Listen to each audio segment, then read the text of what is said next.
Isang mapagpalang Huwebes at maulang araw para sa ating lahat. Ngayon po ay July 21, 2022 at tayo po ay nandito po muli sa channel na ito upang mag-aaral ng salita ng Diyos. Welcome sa ating daily meditations and devotions on the Gospel of Matthew, the first Gospel of the New Testament.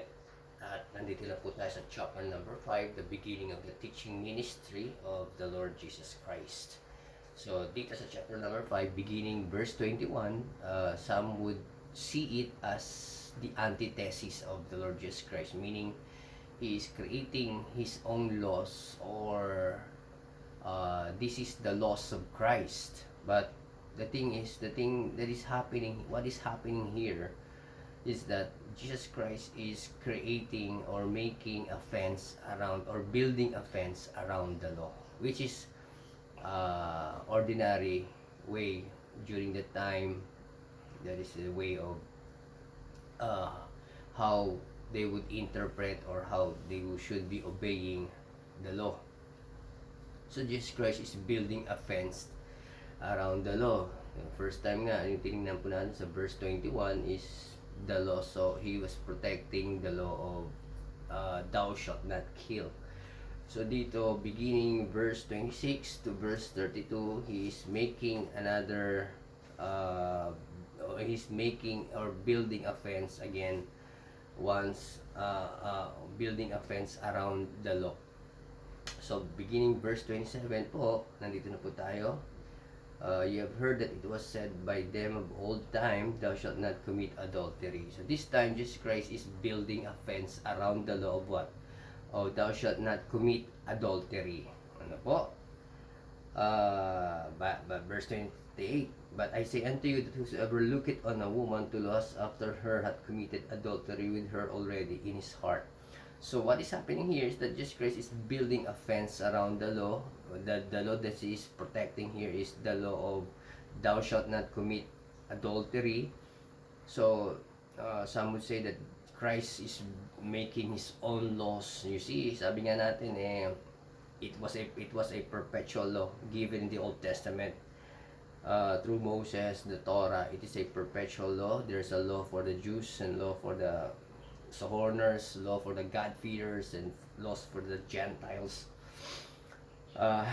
Sabi nga, if it's not broken, why fix it? Jesus Christ is not creating new laws. As I've said in the past previous devotions, that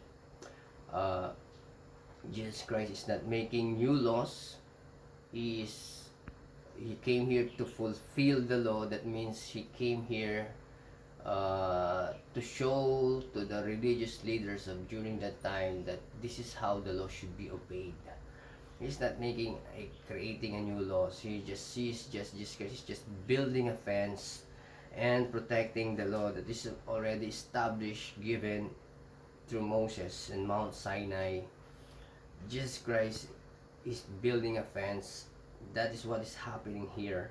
And he is protecting this time in verse 27, the law of thou shalt not commit adultery. If you are not looking on a woman to lust after her, then ultimately you are not going to commit adultery against her.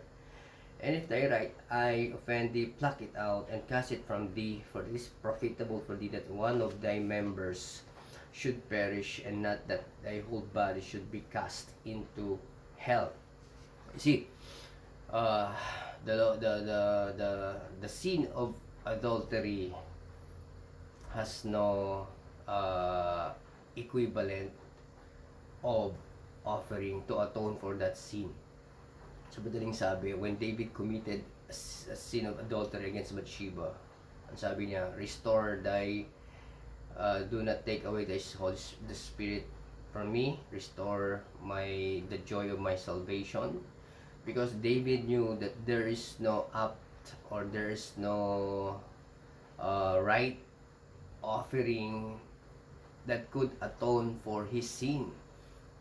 He is just under the mercy and the grace of God when he committed the sin of adultery against Bathsheba. So, it is there is no equivalent offering. There's no offering that you could offer to atone for that sin. That's why it says here, if your eye is the one committing, whenever you look on a woman, you uses your eye.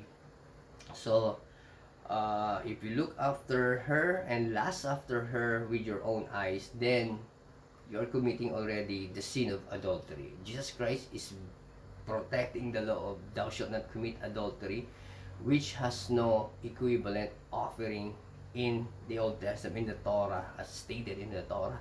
And if thy right hand offend thee, cut it off and cast it up from thee, for it is profitable for thee that one of thy members should perish, and not thy whole body should be cast into hell.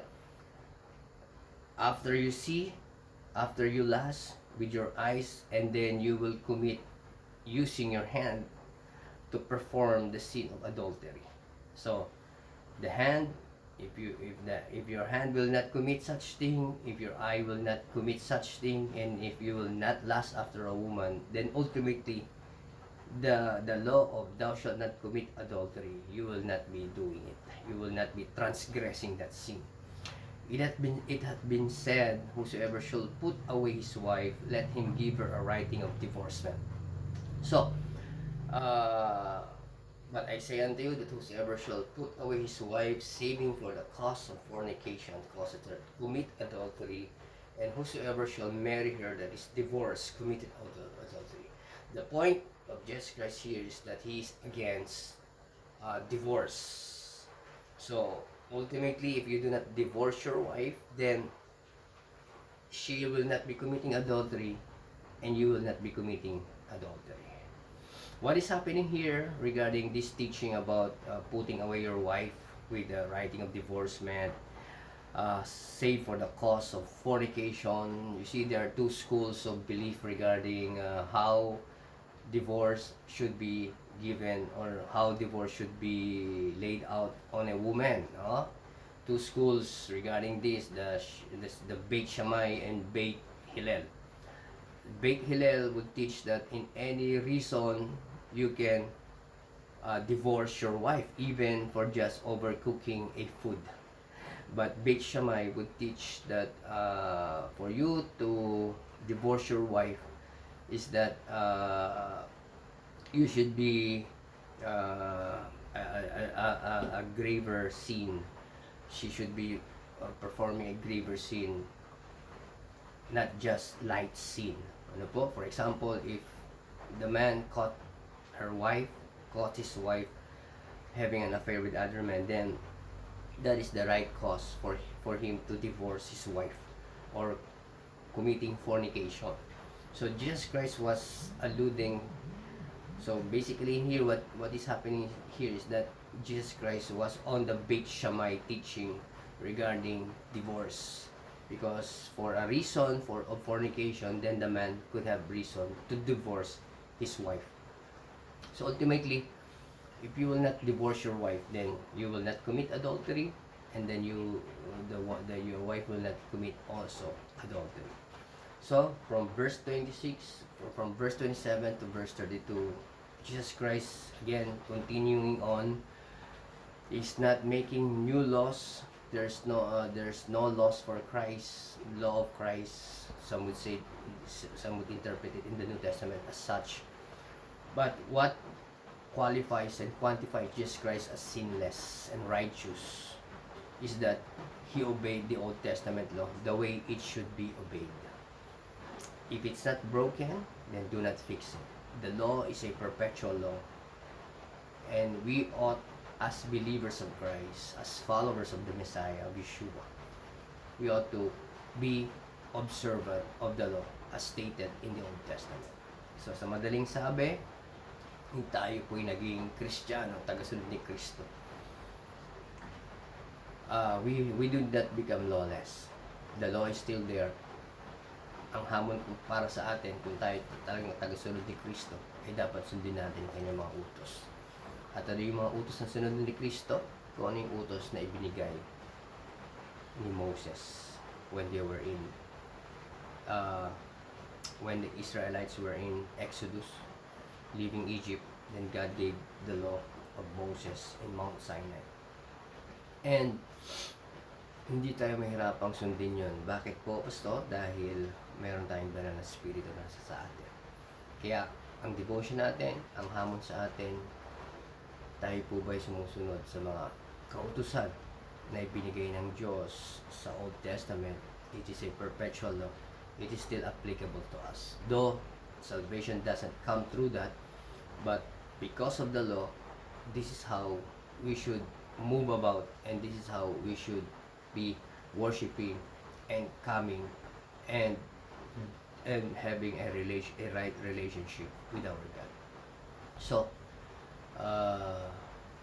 ito po yung hamon sa atin, at huwag po natin kalimutan po yan.